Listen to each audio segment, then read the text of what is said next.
Hi, everybody. This is Marlene with Eerie News, and today is June 11th, 2025, Wednesday, June 11th, 2025. And let's go off to true crime. True crime. True crime with a recent twist. And you'll see what I mean. All right. This is titled Sinister Happenings at Starved Rock. Three women were found dead near the mouth of a cave in Starved Rock State Park, about 100 miles southwest of Chicago. Their bodies were on the floor of the cave in a towering sandstone canyon. They were all housewives without any enemies. The date is March 17th, 1960, Ottawa, Illinois. The women were raped, beaten, and bruised, including their heads, which were battered. Two of them were nude from the waist down. The third still wore a girdle. One of them was missing a finger. A blood-stained tree limb and a red cord were recovered as possible clues. Pieces of the cord were found around the wrist of two of the women. Police suspected two of them were bound, while the third one was being attacked. The branch was found about 6 feet from the mouth of the cave in St. Louis Canyon, a box canyon with sheer 150 feet walls. State troopers picked up two men on an anonymous tip on March 16th, but released them. Authorities were combing the area, speaking to homeowners and motel owners in hopes of finding a lead. A snowstorm swept through Monday evening, obliterating footsteps, which made the investigation difficult. The women were wives of Chicago executives and lived in the suburb of Riverside. Frances Murphy, 47, was married to Robert Ward Murphy, vice president and general counsel for Borg Warner Corp. Mildred Lindquist, age 50, was the wife of Robert Lindquist, vice president of the Harris Trust and Savings Bank. And Lillian Oding, age 50, was the wife of George H. Oding, general supervisor of internal audits for the Illinois Bell Telephone Company. The three women checked into a resort on Monday for a few days of hiking along the trails which make up the 1,435-acre park along the Illinois River. On Wednesday, Mr. Murphy phoned to check on his wife, and this is when it became apparent they were missing. A search party was organized, and a group of boys from a state correctional camp discovered the gory scene after trudging through snow. The police believe the women were killed outside the cave, and then the bodies were dragged into the cave to conceal them. All three were positioned face up, with two of them side by side, and the third 4 feet away. The three women were each at least 5 feet 6 inches tall and athletic, leading police to believe there had been more than one assailant. Further investigation of the crime scene indicated the women were beaten around the head and probably raped while they were dying or dead.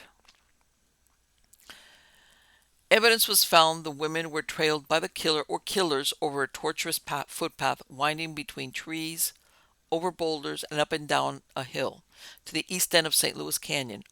Once the women came to the sheer-walled canyon, they were in effect trapped. By the end of the month, countless leads were followed, all which led to interrogations, but thus far all the efforts proved fruitless.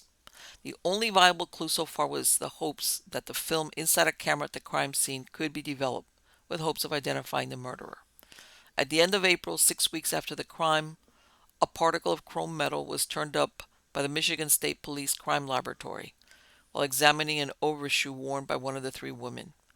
Could it be a weapon used against them? The week slipped, and in May, the only slim clue police had were three small particles of red Orion, mixed with wool discovered in the cave where the victims were killed. Summer came and went, and in October 1960, we're talking here 6 months later, a note found back in March inside the cave where the crime was committed came to light. It had been torn in many pieces, but police pieced it together. The author was a 22-year-old dishwasher named Chester Rocky Otto Weger, who failed a series of lie tests. I think they meant lie detector tests. He was a woodsman who fished and hunted near the park most of his life. The letter was addressed to a girl in the women's branch of the Marine Corps. He admitted to writing the letter after state police, with the aid of military intelligence officers, retrieved a second letter he sent to his girlfriend despite being married. The letters were compared and found to be identical. Weger had a record of assaults on women and worked in the kitchen of the Starved Rock Lodge. He was there on March 14th when the women arrived for their 4-day holiday. He eventually confessed to the murders, but said his motive was robbery and that he disarrayed the women's clothing to make police think the crime was motivated by sex. The twine used to bind the victims was the same he used to fasten his apron for kitchen chores. In the first stage of the murder investigation, he passed some lie detector tests, but he had conflicting stories of how he suffered cuts on his face the day the women were killed. He said he cut himself while shaving, but then said it was a cat who scratched him. Oh boy. By November, the blonde haired father of two was charged with 11 crimes, including the murder of the women. He was also charged with raping a 17-year-old girl and beating her boyfriend back on September 13, 1959. Weir told police he met the three women while he was out on an afternoon break from his busboy job in the park lodge. They had left the canyon when he accosted them with plans only to rob them. He described the murder as a robbery that got out of hand. He dragged two of the women to a tree and tied them there. Mrs. Murphy fought back and he hit her with a tree branch and then beat the other two women. The pathologist determined previously that none of the women had been raped. The cord he used to tie them was the same he used in the kitchen. He quit his job a few days after the murders. He told police Mrs. Murphy regained consciousness and he hit her again with a branch. He carried all three into the cave because he heard a plane overhead and wanted to get them out of sight. After laying the bodies out, he searched their purses, but didn't take any of their jewelry. He returned to work as if nothing had happened. The sheriff said Weger had a record of sex offenses and was charged with rape at the age of 14. Weger took authorities back to the cave and reenacted the scene. Police said he showed, quote, no remorse and a complete lack of emotion, end quote, when he described the event. When arrested, Weger worked as a painter in the nearby town of LaSalle. In the following days, a number of unsolved crimes in Cook County were looked at again with regards to the perpetrator being Chester Weger. They verified he was serving with the Marines when other Chicago crimes were committed. Weger recanted his confession of killing the women in Starved Rock. His attorney said he was in a pool hall at the time of the murders. In 1961, Weger went to trial and claimed he was threatened into confessing by being told they would send him to the electric chair with just circumstantial evidence. On March 3rd, he was convicted and sentenced to life imprisonment, but only for the murder of Lillian Oding. Later in the month, the defense claimed the court bailiffs mishandled the jury that convicted Weger. The prosecutor denied it. In March of 1963, the state attorney dropped the two remaining murder charges and one for rape. He based this decision because he believed it unlikely that a death sentence could be obtained. In February 1968, Rebella Jo Weger, 27, was granted a divorce from Chester Weger, who was serving his time at Joliet State Prison. On the grounds he was convicted of a felony. She was granted custody of their two children. In 1977, the U.S. Supreme Court refused to hear Weger's case, thus bringing to end the multiple appeals brought on by the convict for the last 16 years. Chester Weger was in the custody of the Dixon Minimum Security Prison by 1989. Harlan Warren, the state attorney who prosecuted the case, wrote a book titled The Starved Rock Murders. He was interviewed for a two-part series to be aired by a Chicago TV station. Another decade passed, and in 1999, Weger, now 60, was denied parole. He maintained his innocence during all these years. In 2009, Chester, who was then an inmate at the Western Illinois Correctional Center in Mount Sterling, was denied parole once again. He was Illinois' second longest-serving inmate. It wasn't until November 2019 that the Illinois Prisoner Review Board granted him parole. Weger, now 80, said, "I'm happy just to get out." Ironically, in August 2021, Chester Weger petitioned the LaSalle County Circuit Court for a no-contact order against a certain Brooke Van Coppenol of Minnock. The 82-year-old said the woman stalked him repeatedly in the last year. She first made contact with him while he was staying at a Chicago ministry after his release. She told him she had been a home health nurse to one of the news reporters who was present at the scene of the murder. Later, this was found to be untrue. She continued to try to contact him even after he was admitted to a VA hospital in January. Hospital staff met just to discuss the repeated attempts by Van Coppenol to be connected to the phone in his room so she could speak to him. After a third attempt to reach him in person at his home in LaSalle is when he went to the courts for help. Van Campenol acted as her own lawyer and told the judge she cultivated an interest in the 1960 murder case, which was the reason she sought Uyghur out after his release. She said she only wanted to help him. The order was extended for 2 years. Fast forward to March 2024. Andy Hale, Uyghur's attorneys, released the names of men who were linked by DNA taken from one of the victims. It was a hair on Francis Murphy's glove. The hair did not belong to Uyghur, but from one of three brothers. The names listed in the court document were Leo Bray, who passed away in 1972, Charles Bray, who passed away in 1981, or Edward Bray, who passed away in 1960. Remember that one. That name will be important. Each of these men would have been 60 years of age or older at the time of the 1960 murders. The sample was cross-checked against a state-run database, and there was no match. Edward Bray died the same day the women were found dead. And the prosecutors point out there's a possibility the hair on Murphy's glove was transferred there as the four bodies were handled by the same individuals performing the autopsies. Uyghur's attorneys are positing their client is innocent, and the women were the result of a Chicago mafia hit. A witness named George Spiros reported he had seen the victims talking to five men in two cars. This report was given to Uyghur's counsel as part of a FOIA request. In May 2025, there was an evidentiary hearing in which Uyghur is trying to get his murder conviction overturned by offering new evidence. Uyghur's attorney James McConnell described that in 2003, Melissa Smith, a legal assistant, mentioned her grandfather told her, quote, "they got the wrong guy," end quote, referring to Uyghur. She testified that when her grandfather, Roy Grizzy, was dying of cancer, he admitted he was in the mob and had people killed. His one regret was that he knew Chester Uyghur was innocent, and that he personally registered, quote, registered the hits, specifically the ones at Starved Rock. He wanted her to help prove Uyghur's innocence. She reached out to the attorneys for this purpose, but only after the news of the HBO special about the story became known. Roy Grizzy never provided any names or weapon information. Prosecutors questioned how Grizzy could ask his 15-year-old granddaughter to help free Uyghur, especially without enlisting the help of her family. Prosecutors called Alex Bohm to testify as a witness. She is the older sister of the late Harold Smokey Rona. Her brother dated one of Uyghur's sister, and he introduced her to Chester Uyghur, when she was 13 years old. When Smokey was dying, he confided in her about the murders at Starved Rock, saying, quote, Boehm says Smokey told her he went into prison in 1958 or 59 to get a message that became a plan originally involving 6 wives being murdered. She says Smokey told her he got $25,000 for getting some friends to help commit the murders.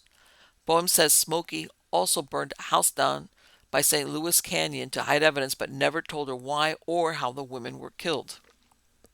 End quote. Were these women killed by Rocky Uyghur and just him, or was he a player in a prison hit team hired by the mafia? Why would a dying man ease his conscience with a teenage granddaughter, if indeed he wanted to set the record straight? Wouldn't there have been a better choice to tell his secret to? Was the mafia into killing these 3 women, leaving their husbands alive, which all the 3 lived for many years afterward? They were all respectable citizens, mothers, and 2 of them were grandmothers, which aren't usually mafia targets.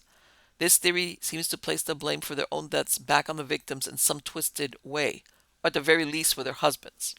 Sadly, there were other times a dead body turned up in Starved Rock. In 1960, Karl Ignarski, 14, the youngest of 10 siblings, disappeared while participating in a field trip to Starved Rock Park. He attended St. Stanislaus School and was accompanied by 60 other students. He was last seen near Lover's Leap, a cliff on the south side of the river. Richard Kozlowski reported his classmate disappeared as he was following a group of students on the trail. They had already warned him not to get too close to the water. Several students told the sheriff that Ignarski had gone missing for several hours after a school outing a year before. 2 days later, his body was found a quarter of a mile downstream. In 1968, Anna Mondragon was killed by her fiancé Eugene Newberry at the park. He raped, beat, and asphyxiated her. Her body was found under some debris, and the crime was compared to the murder of the three women in 1960. Prior to this, only the skeleton of Indians was found. In 1914, workmen excavating for a sewage system unearthed perfectly preserved bones. Estimated the man had been buried there for 100 years. The discovery was made near the hotel. In 1923, another skeleton was unearthed on the summit of Starved Rock, where hundreds of tourists came to watch the Illinois River. Recent rains revealed the top of the skull. In 1950, a skeleton was found on top of Starved Rock. The archaeologists were trying to verify that Fort St. Louis was once located there. So, in other words, this wasn't, how can I say this? Even during the time that when these women were killed, this was not a place where bodies were turning up, if you know what I mean. I don't know. This gentleman is like 86 years old and he's trying to get his, I don't know, reverse the chart. I don't know what they're looking for at this point, but I don't know. And it almost to me that they were mafia hits. It's like, I mean, if they had all three of them, you would think, I don't know. I'm not a mafia expert, but you never think they're going to hit the wives. They're going to kill the wives. By the way, all of the husbands of these three women lived for many, many, many years. Right? We're going to kill your wives, but we're not going to kill you. And by the way, these are middle-aged women. Two of them are grandmothers. It's like, I don't know. Unless there was something. What did Uyghur act by himself, or was he involved with, a prison hit team? And apparently, he had a history of being a rapist, which is not a good thing either. Let's see. I'll stay on top of this and see what comes of it. I'm very curious to see if finally they reverse his conviction. And I think it's very ironic that he gets his own stalker and that he has to go to the courts to get some resolution to that. It's like, wow, what's it like to be on the other end of a stalking scenario? Let's see. The next is also out of Stranger Than Fiction stories, and it's titled The Belled Buzzard. A cryptid that originated in American folklore during the 1880s is an ordinary buzzard with a bell hung around its neck. The sound of its bell was believed to be an omen of impending doom. Hearing the tinkle of the belled buzzard was a harbinger of imminent doom. The belled buzzard was seen in several states by the 1880s and ultimately down in Peru, South America. Its appearance always presaged a calamity. The southern states of Tennessee, Virginia, West Virginia, Delaware, Georgia, South Carolina, and North Carolina were the first to report sightings of the buzzard during the early 1850s. However, a yellow fever epidemic that swept through Brownsville, Tennessee in 1878 established the creature as a harbinger of natural disaster. The shadow of the belled buzzard covered other states by 1885. Maryland, Ohio, Kentucky, Mississippi, Texas, and New York reported a sighting of the buzzard as an omen of disaster.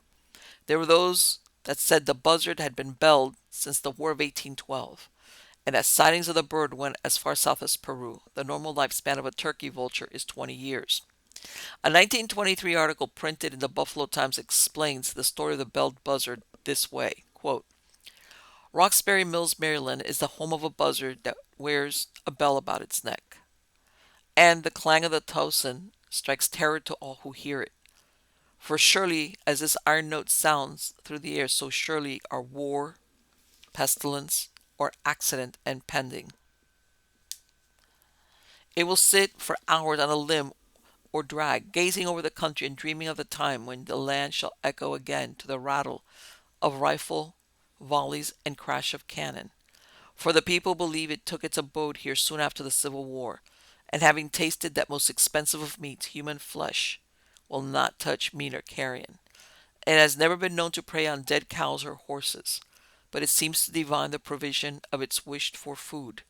For whenever riot or murder or conflagration or pestilence or disaster approach in any form, its black shadow is seen moving across the fields and rocks, and its bell is knelling, some soul to speedy flight. End quote.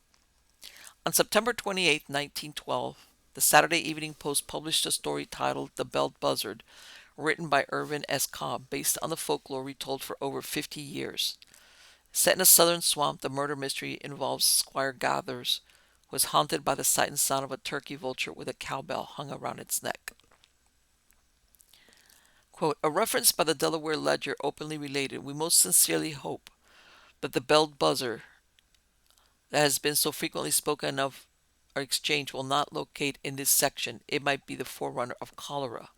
Whereas a Nebraska newspaper simply noted a buzzard with a bell in its neck is frightening people in Maryland. They take it to be the angel of death. In other words, it wasn't even seeing it. If you heard like the bell, that meant the belled buzzard was in the area, meaning there was going to be human death because, of course, then it would get to feed on its preferred meat, which was human. I had never heard of that cryptid. Okay, let's jump the pond. Let's go to France. This is the out of Stranger Than Fiction story. It is titled "The Killer in the Shadows." In 1976, a maniac stalked the women in Nogent-sur-Oise, a small town north of Paris. His first victim was claimed in 1969. During the intervening years, the killer claimed 8 victims and left them in rundown railway sidings and patches of bleak waste ground. The residents of the drab council flats were panicked. The press had dubbed the murderer the killer in the shadows. And I'm going to stop right here because it's a tease. If you really want to hear the rest of this story, look at Stories of the Supernatural, Strange Stories from the 70s if you want to hear the rest of this. Okay? It's very interesting because, of course, this happened in the 1970s, but, we usually hear a lot of true crime and cold cases and all this stuff here in the United States, but a lot of stuff was going on in other parts as far as, what even using a term that wasn't really used that much back then, which was serial killer. In other words, everywhere you go, there they are. Wasn't a phenomenon only for the United States. So again, look up Strange Stories from the 70s, Volume 2, if you want to hear the rest of this story. So anyway, let's go on to this other story. Okay, and this is out of Infinity Explorers. All right, it's titled "The Black-Eyed Club: Satanic Illuminati Cult." And for those of you who are a little bit into current affairs, but you don't have to go deep, you're going to see why I'm including this piece as part of Eerie News. It's eerie, but it's in a way it involves current affairs. And I'll just stop there because, But anyway, let's get on. By the way, I had never heard of this club prior to this, and I got my pulse, or I thought I had my pulse on weird stuff, and I had not heard of this club. So I'm gonna assume there's a lot of you that don't. So here we go. Throughout history, conspiracy theories have captivated the imaginations of many, offering alternative narratives that challenge official accounts of significant events or secretive organizations. One such theory revolves around the existence of a clandestine group known as the Illuminati and its alleged connection to prominent figures. Within this intricate web of speculation, an intriguing aspect that has gained attention recently is the enigmatic concept of the Black Eye Club. A rising number of politicians, celebrities, economic leaders, and heads of state have inexplicably ended up with black eyes, giving rise to the Black Eye Club.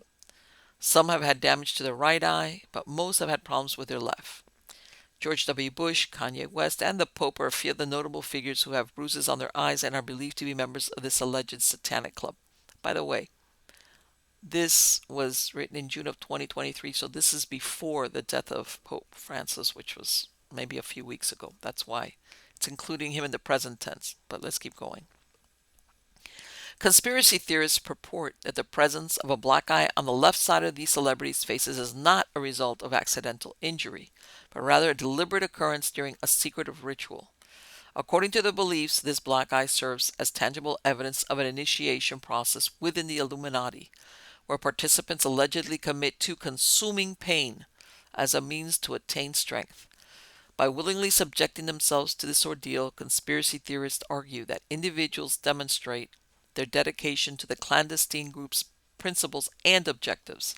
In return, these celebrities get immense fame and success. Okay, members of the Black Eye Club. Allegedly, on October 6, 2019, at the age of 95, Jimmy Carter became the oldest member of the Black Eye Club. when he took the stage at Ryman Auditorium in Nashville, Tennessee to promote a Habitat for Humanity building. However, the former president of the United States stated that the injury, which needed 14 stitches, was sustained in a fall that occurred earlier in the day on October the 6th. United States, the next one. United States Senator Bernie Sanders appeared in March 2019 with a bruise on his eye. And he stated that the reason behind it was that he got hit on the glass shower door, which resulted in a cut near his eye. So he had to get stitches, but conspiracy theorists think otherwise and believe that he was another member of the Black Eye Club. Next one. The official reason behind George Bush's bruise was that he experienced a momentary loss of consciousness after choking on a pretzel, leading to a fall. Medical experts diagnosed it as vasovagal syndrome, where the vagus nerve slows the heart. The incident occurred at 5:35 p.m. Despite the official explanation, some conspiracy theorists speculate on a more sinister cause for the subsequent bruise and believe he is another member of the Black Eye Club. Harry Reid suffered 2 injuries within a period of 4 years. In 2011, he suffered his first eye injury, which was caused when he fell while running in the rain and also dislocated his shoulder. On January 1st, 2015, he got his right eye injured and multiple bones around it also broke. Also, many other complications were caused. I know there are a lot of rumors as to what happened, but that's very simple. This is him saying this, of course. My wife and I were in our new home. I was doing exercises that I've been doing for many years with those large rubber bands, and one of them broke and spun me around, and I crashed into these cabinets and injured my eye. On January 12, 2012, John Kerry appeared with a black bruise on his eyes, which he suffered while playing ice hockey. He also broke his nose during the accident.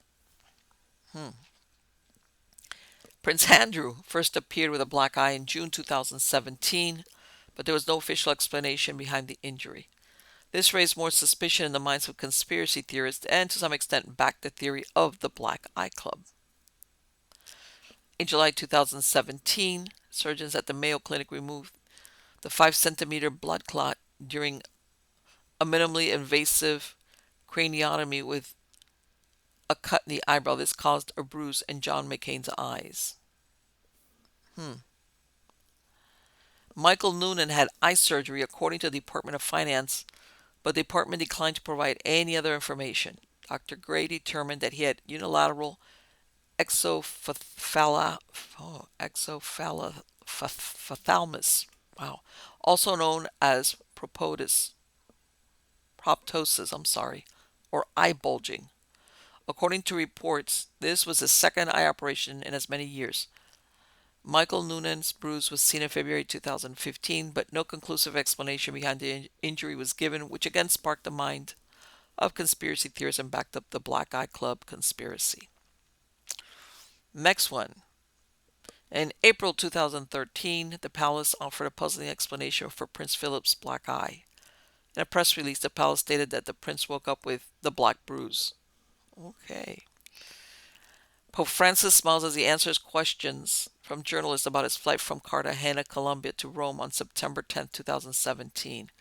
Earlier, the Pope cut and bruised his face on the Pope-mobile window when he was greeting people. Pope Benedict XVI received black eye in October of 2017 due to a tumble. Madonna got her eyes bruised in April of 1998. Supposedly she was playing peekaboo with her baby. I'm almost embarrassed to tell you about it because it sounds so cute. But that's what happened. She was bouncing her 18-month-old daughter Lourdes on her lap when the child's head smacked into the bone under her eye. Kanye West got a bruise on his eye in April of 2014 after getting a punch right in his face at a club fight. In August 2008, Kelly Osbourne was settling her cupboard when all the contents fell on her, resulting in an eye injury. In December 2012, Robert Downey Jr. made a public appearance with a black eye. His silence on the injury backed up the conspiracy theory of the Black Eye Club. In May 2009, Ryan Gosling showed up with a black eye, and his team gave an absurd explanation. They stated that it was makeup. He got another black eye when he was struck by Harrison Ford in a stunt gone wrong while shooting Blade Runner years later. Entrepreneur Richard Branson was riding in the dark on Virgin Gorda, one of the British Virgin Islands, with his children when he encountered a bump in the road, leading him to be hurled over the handlebars. This resulted in a black eye. Hmm. During a performance in June 2012, Lady Gaga was smacked in the face by a pole, which resulted in a black eye. John Stamos bruised his eye in May 2008 during a kickboxing accident. Justin Bieber was another alleged member of the Satanic cult Black Eye Club. He got a black eye in January 2011 during a fight.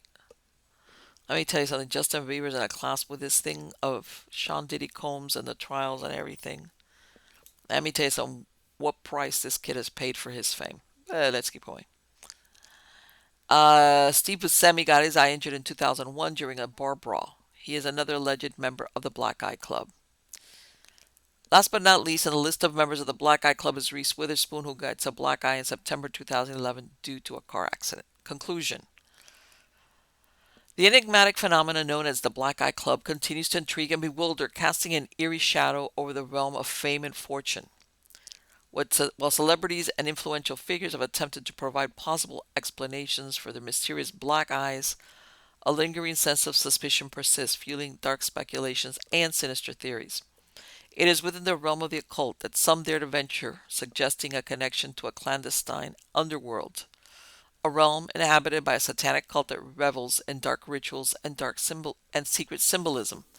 Despite the reassurances given by these notable individuals, the veil of skepticism remains firmly in place as whispers of a hidden agenda emerge from the depths.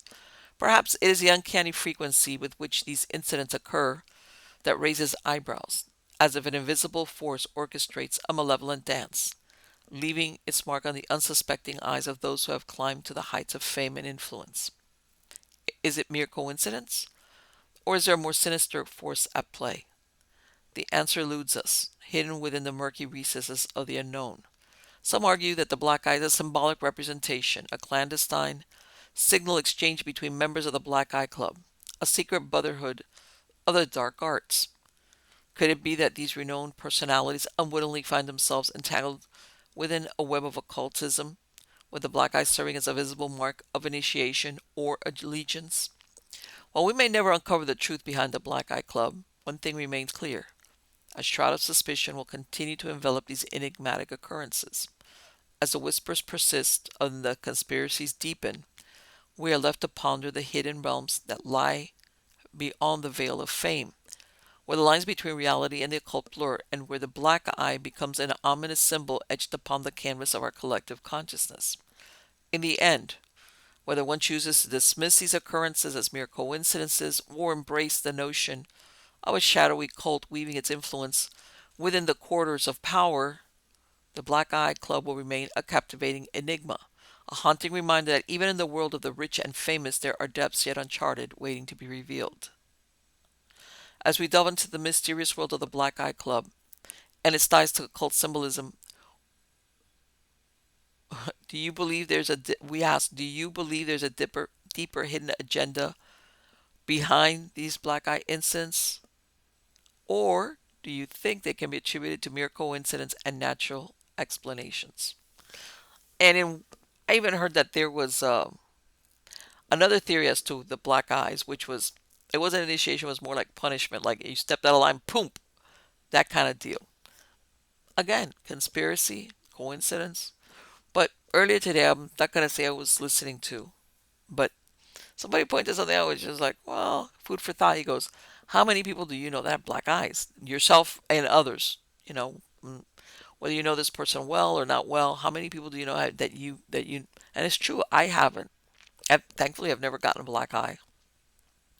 Just about everybody that I know, whether well known or worked at, place where sometimes you work at certain places. A lot of people you may not know them, but you see them and you know who they are. I can't remember. I cannot remember seeing anybody with a black eye. I'm not saying that can't happen. I know it can happen, especially if you're in an accident or something like that. But it's not a common thing. It's not. It is not a common thing to see somebody with a black eye. So, I mean, there I go. putting my little bit of of gasoline and wood on this conspiracy theory. But again, you ask yourself, how often do you see this? And then, when you go through that list, and there's others, by the way. I looked, it's a list of a bunch of other celebrities or influencers, if you want to call them that, or, people, that all of them, look at, it's like, I never realized that all these people at some point or other, and what's really funny is that they've been photographed with these black eyes. Because you think, especially somebody that's a celebrity or somebody that's very, preoccupied with their look. It's like, no, man, I'm not gonna get photographed by nobody, by no paparazzi, nobody, much less with a black eye. Forget it. And it's like here they are running around with a black eye, even if it's not a shiner, like on the inner. That's another thing, or at least here on the outside of your eye, right above your cheekbone. I'd be thinking, if I made my career was based on my looks, man, I'd go underground for 3 months and then until that thing cleared up. There we go. A little bit of extra gasoline on the fire of conspiracy. Why not? Anyway, guys, I will be back soon. And I'm sure those of you who, like I said, are into current affairs will realize why I included that. But never fear, lots of eerie news will come soon. Till next time, take care.